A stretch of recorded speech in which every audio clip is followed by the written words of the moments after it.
Хиляди мнения заляха форумите на националните медии след излъчените на живо включвания от село Катуница. Зрителите останаха крайно изненадани от начина, по който се поднесе информацията за случващото се.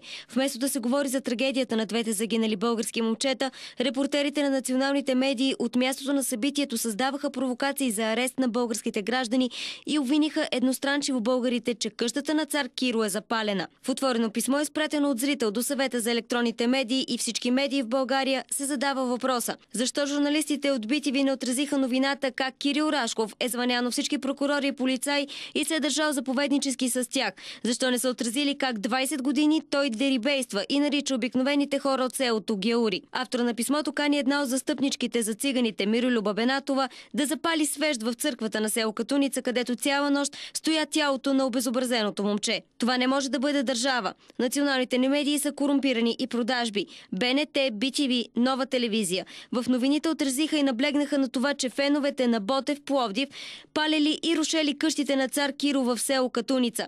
Това са хора, изразяващи недоволството си от прегазването на хора и отнемането на човешки живот, без значение дали са фенове на футбола или не. Защо репортера на Нова телевизия по време на репортажа си попита: има ли задържани за палежите, а не попита защо все още не е открит шофьора, прегазил момчето, и колко погромени били имотите, а погромът в живота на семейството на момчето. Това не са медии, това не може да бъде държава.